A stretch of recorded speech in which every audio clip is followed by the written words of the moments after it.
Arkadaşlar şimdi size en pratik ve en maliyetsiz şekilde nasıl tente yapılır, araç tentesi, onu göstereceğim.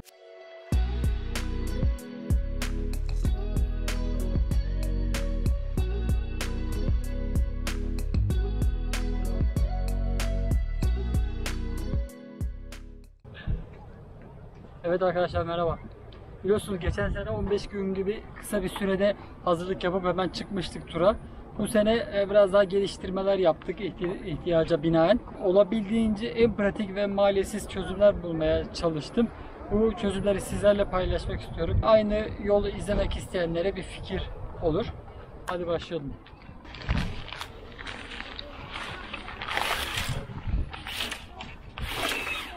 Bu store perde 2 metre boyutunda. Bunların çeşit boyları oluyor. Tabi aracınıza uygun veya özel de yaptırabilirsiniz.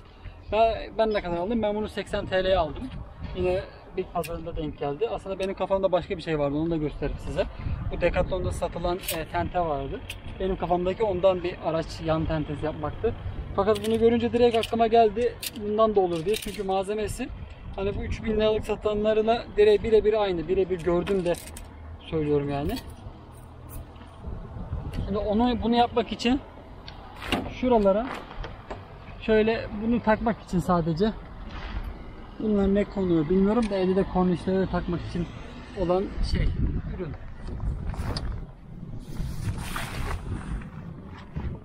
Çek, uzaktan çek. Bunu bu şekilde geçiriyorsun.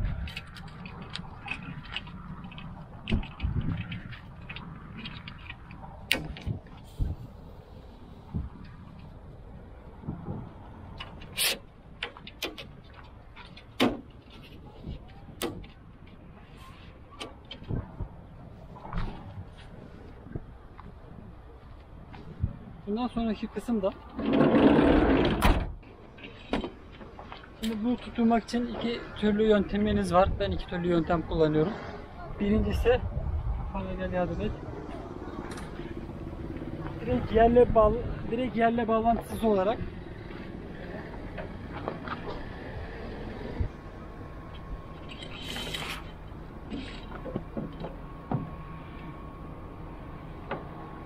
bu şekilde. Eğer güneş arkadaysa ve bu şekilde uzun bir süre gölgeden faydalanabiliyorsunuz. Bu en pratik olan ve çok işe yarıyor. Buna bir boru daha takıp daha uzun da yapabilirsiniz bu arada.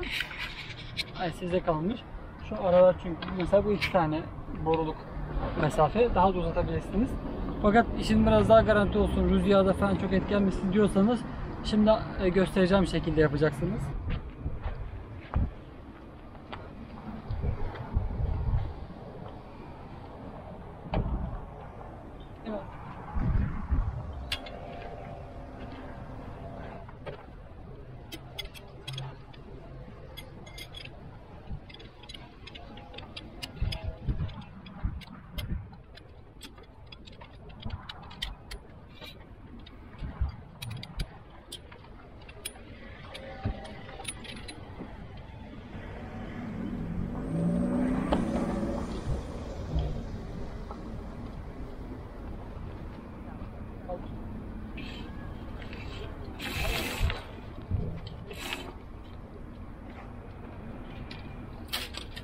Azıcık daha yapabilirsin.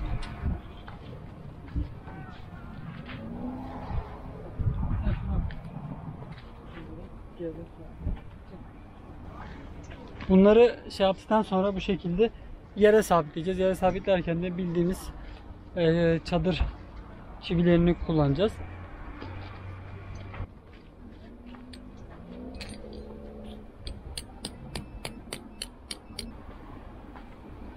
Bu aşamadan sonra isterseniz iple sabitleyin. Ama ben şöyle bir şey var. Decathlon'dan aldığım gerdirme ipi var. Onlarla bağlıyorum. Şöyle göstereyim.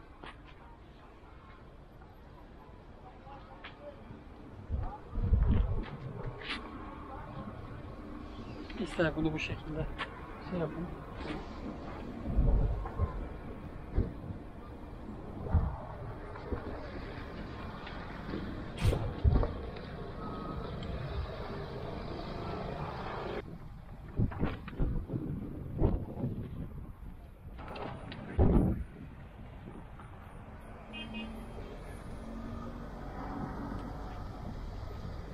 Bu şekilde.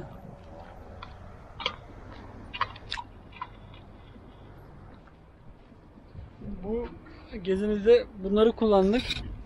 Çok fazla rüzgarlı yerlerde de kaldık. Yani şöyle söyleyeyim, Ali Ağa olsun, işte bu Ege'nin en rüzgarlı hiçbir zaman sıkıntı yaşamadık. O kadar fazla rüzgarlı kaldığımız yerlere rağmen hiçbir sıkıntı yaşamadık. O yüzden bunu şiddetle tavsiye ederim bu yöntemi. Size alternatif olarak bu boyacıların kullandığı teleskopik borular var, alüminyum.